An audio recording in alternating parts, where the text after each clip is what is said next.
Hey mrembo, leo tuzungumzie the 4 times ambazo Roho Mtakatifu alinisaidia kuepuka time wasters, kuepuka wanaume ambao ni wapoteza muda. Yeah, time wasters. 4 times. And God is so good.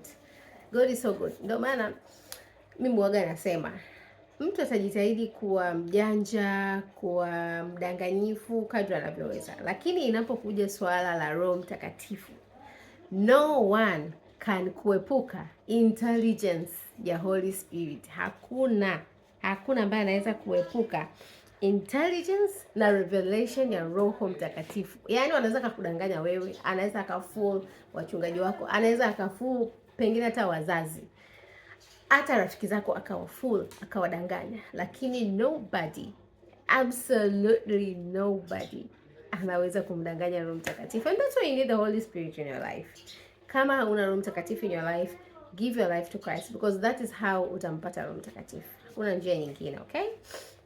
Na before I go ahead, kama unataka kumfahamu huyu Yesu, kama unataka kumpa maisha yako, tafadhali tuwasiliane kupitia WhatsApp namba ambayo naiweka hapo kwenye description box. I'd really love kuongea na wewe kuhusiana na Bwana Yesu, na yeah, please nitafute kama uko interested, okay? Basi tuende moja kwa moja kwenye hizi story. 4 times Roho Mtakatifu ameniepusha na wanaume ambao wako unintentional na wapoteza muda. Okay? Mara ya kwanza, there's this guy tumuite, sitaki kumuita nitajichanganya and maybe naweza nikatamka jina lake. Okay, maybe let's call him A. Huyu A bwana ni mtu ambaye nikutana naye katika mazingira ya kazi na utumishi actually, na nilivutwa naye kwa sababu ya kupenda kwake kuzungumza kuhusiana na mambo ya purpose na nini, na mimi unajua purpose ndio mambo yangu. So we really connected, tuka exchange numbers, tuka chat. Akawa ni mtu ambaye ni hasemi moja kwa moja, but jinsi anavyo ni text, jinsi ambavyo ananipigia simu na kunizungumzia, jinsi anavyo nitumia emoji za makopa kopa, alikuwa ananipa the idea kwamba ni mtu ambaye yuko interested. Now, forgive the young, naive and foolish me ambaye hakuweza kumwangalia na kukadiria kwa umri wake huyo atakuwa ameona ana familia. But I didn't know. At the time sikujua. So siku moja nikiwa tu nimekaa zangu najiandaa, I remember vividly, nikiwa najiandaa nataka kwenda sijui wapi, hata sikumbuki. Lakini mpaka leo nakumbuka mahali, nakumbuka nilikuwa nimesimama, nikasikia Roho Mtakatifu ananiambia muulize ameoa. Nilivyosikia tu hivyo nikajua tayari this person has been lying to me all these days. Kwa namna yake amekuwa akinidanganya, hajawa mwazi tuseme, sababu unajua neno kudanganya it's inamaanisha kwamba amesema kabisa kwamba labda sina familia, kumbe anayo, but hajawa mkweli. So siku hiyo jioni, usiku, maybe jioni, usiku, yeah, it was a night, tukawa tuna chat, ngambia please let's talk, naomba tuongee kwa simu. And basi tukazungumza. Katika kuendelea kuzungumza nikaingizia hilo swali, nikamwambia fulani, hey, are you married? Na huyu A bwana, bila kupepesa macho, bila kuwa na kigumizi, akasema ndio, na na watoto wa idadi kadhaa. Wow.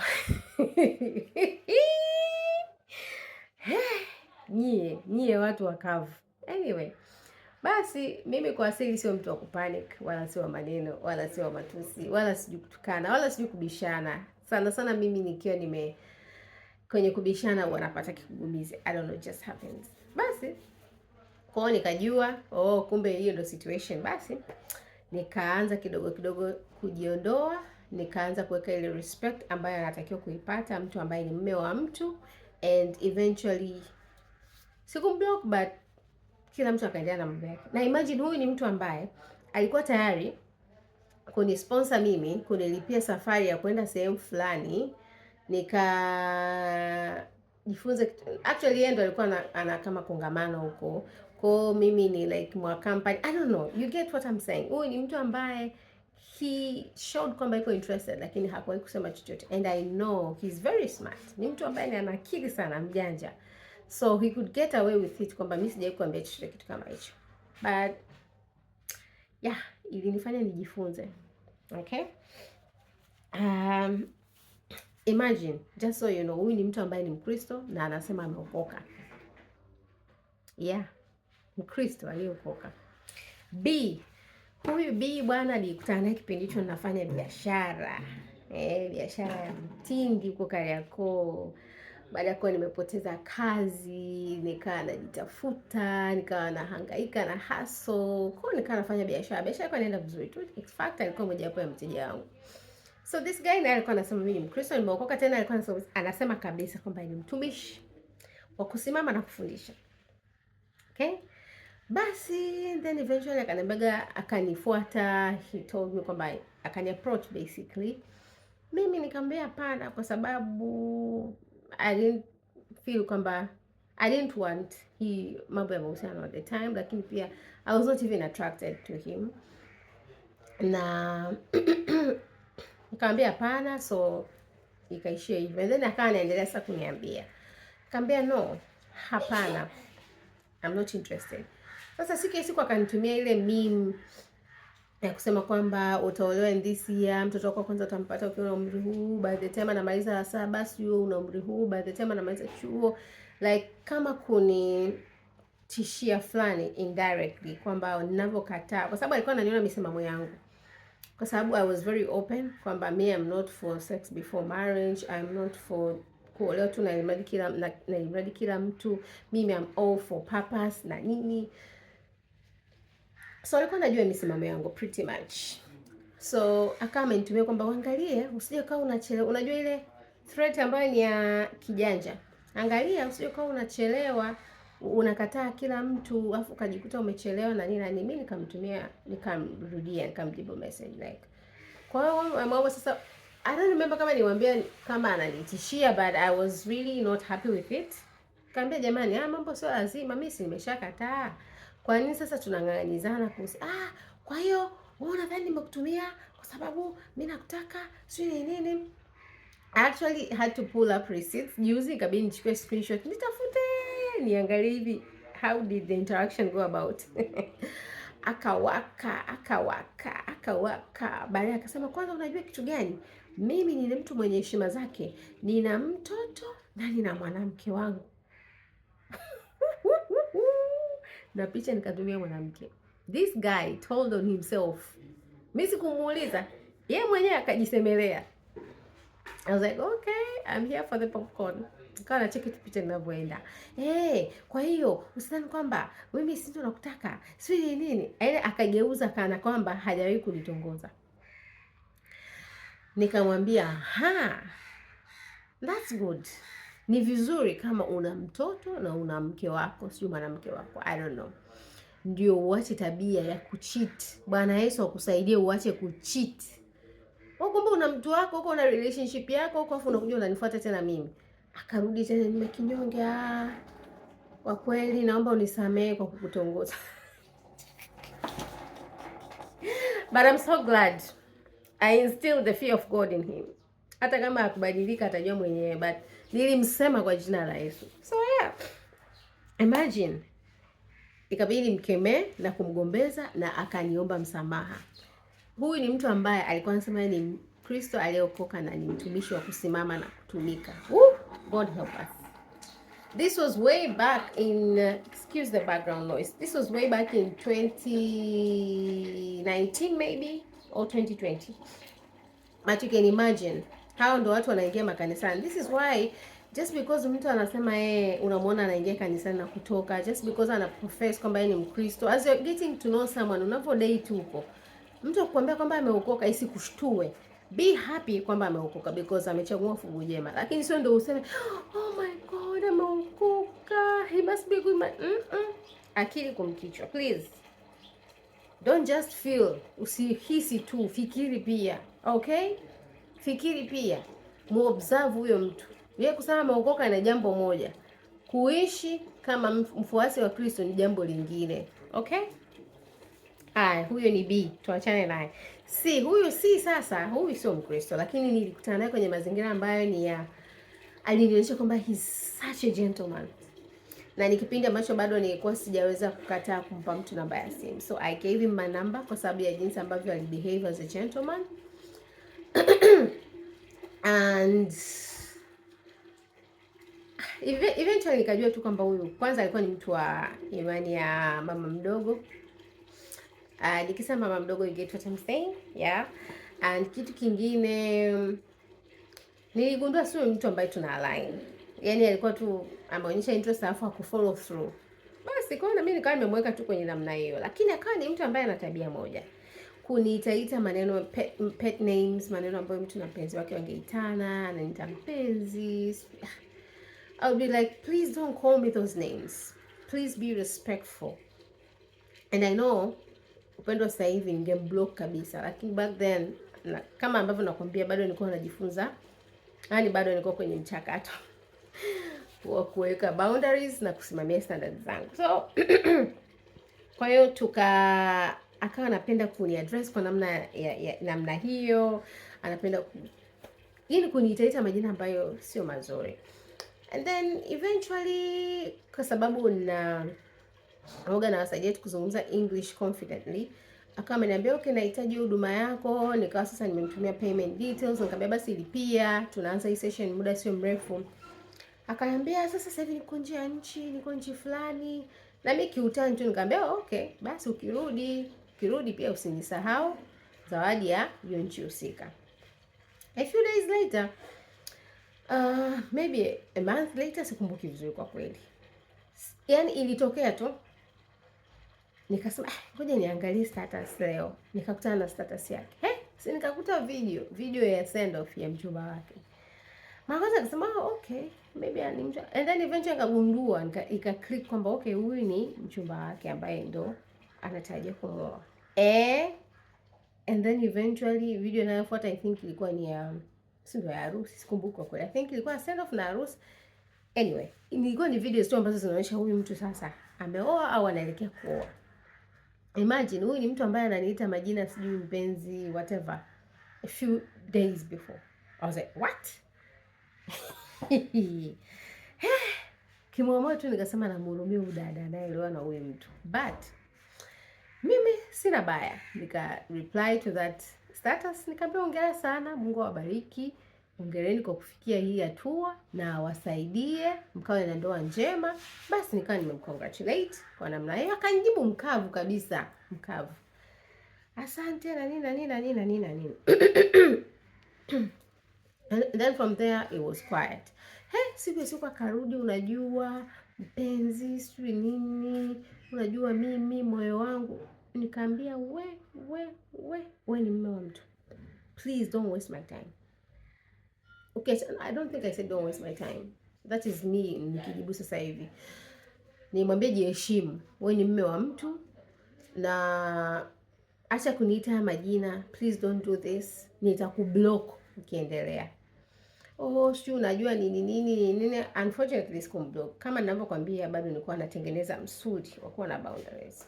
But sikutaka kuongea naye tena kwa sababu I wanted to keep that distance.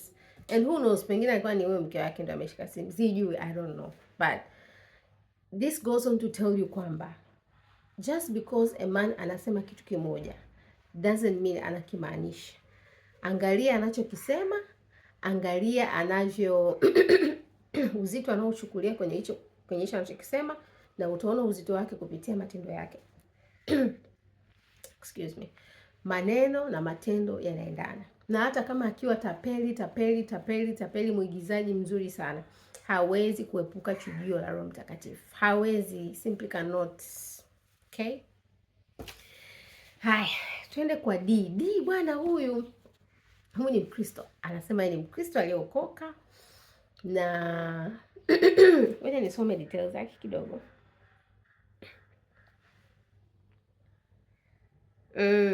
Ni Mkristo ambaye ilibaki hivi anikamate, not kunikamata, ilibaki hivi niamini kile ambacho anachokisema, lakini kaja kugundua kwanza ni Mkristo ambaye bado hajakuwa na hajamaanisha katika wokovu wake. Excuse me, sijui imetoka wapi, but yeah, Mungu akanionya kwa njia mbili kuu. Njia ya kwanza kabisa, I had a dream kwamba nimekutana na familia yake, lakini kuna namna ni watu wenye vurugu. And I think niliota hii ndoto ama kabla au mwanzoni kabisa mwa interaction kati yangu mimi na yeye.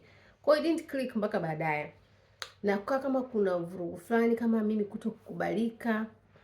Na katika kuendelea kuongea kwetu, Roho Mtakatifu ni mwaminifu.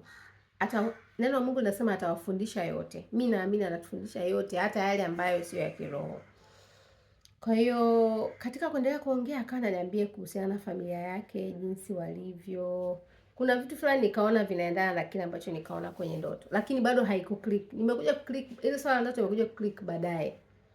Lakini namna ya pili ambavyo Roho Mtakatifu alinisaidia ni kupitia neno. Nilikuwa nasoma kitabu cha Walawi ile sura 13. Nilikuwa kinazungumzia habari ya mtu akipata ukoma nini kifanyike. Ukoma ukipatikana kwenye ukuta, kwenye nguo, hatua za kuchukua. Na nakumbuka nikawa namuuliza Roho Mtakatifu, unanifundisha nini hapa? Roho Mtakatifu akaniambia, angalia ni neno gani ambalo linajirudia tena na tena na tena. Na Biblia niliyokuwa naisoma wakati huo sikumbuki ni translation gani, lakini ikawa inasema nikawa naona neno ambalo limejirudia tena na tena ni examine. Kwa hiyo Mtakatifu akaniambia, examine this man. Usikae tu hapo umekaa una enjoy tu, you're going on dates, lakini you're not examining. Observe him. Ni neno lingine ambalo mimi ningesema unabidi ulifanyia kazi. Kwa hiyo nika examine. Yaani unajua yule mtu wakati naenda kumwambia Mungu, because this guy was just dating him and then eventually akataka tu kwenye serious sasa committed relationship. Kwa hiyo I had to pray. Nilitarajia Mungu angeniambia hapana au ndio, na nilikuwa natamani sana aseme ndio because the guy was sweet, alikuwa na maneno matamu. You know, tusiende huko. Anyway, and Mungu hakuniambia hapana wala hakuniambia ndio, kwa sababu aliamini kwa level niliyofikia nina uwezo wa kupambanua mambo. Yaani nisitake majibu ya rahisi wakati nina akili ya kuweza kupambanua. Ndio maana mimi nasemaga, umepewa akili, itumie. Hatujaambia tuitegemee, lakini itumie kuobserve, itumie kusikiliza maneno anayosema huyo mwanaume. Itumie kuangalia namna ambavyo anatreat wengine. Hiyo inakwambia kitu gani kuhusu yeye. So yeah, nilipo examine nikagundua na ikanisaidia pia kuvua ile miwani ya makopa nikaweka pembeni. Kaanza kumwangalia mtu kwa jinsi alivyo. The way he is, namna ambavyo ana respond to some of the things, nikagundua this is not for me. So those are the times ambazo namna ambavyo Roho Mtakatifu mwenyewe either kwa watu kujisemelea kama yule bwana B, watu kuanza kusema kitu ambacho tayari Roho Mtakatifu aliniambia kama huyu D. Yaani Roho Mtakatifu ni mwaminifu. Mimi naomba tu nikutie moyo, wewe mrembo ambaye you're dating, ambaye you're in a relationship. Yaani huyo mtu mweke kwenye kipimo cha Roho Mtakatifu, hawezi kukwepa intelligence na revelation ya Roho Mtakatifu. Hawezi kukwepa intelijensia wala mafunuo ya Roho Mtakatifu. Roho Mtakatifu atakusave you so much trouble and trauma and drama. Trust him, muamini, mhusishe kwenye masuala yako ya mahusiano, okay? Usitake kufanya dating, kufanya mahusiano peke yako kwa akili yako. Utashindwa. Kuna wahuni hapa mjini. Kuna watu kuskam wanawake, kuskam mioyo ya wanawake na mifuko ya wanawake. Ndio ajira yao hapa mjini. Utajikuta umeangukia kwenye one of these guys. You really need the Holy Spirit. Sawa? So yeah. Kuna kitu gani umerelate nacho? Nini kimekufurahisha? Please share na mrembo mwingine ili tuepukane na hawa wahuni ambao nia yao tu ni kuchezea mioyo ya watu na kupotezea muda wa warembo. And kama kuna kitu chochote umejifunza, please share in the comments. I would really love to hear from you. Kama una swali, ungependa jambo fulani nilizungumzia, tafadhali nitumie message inbox ya WhatsApp.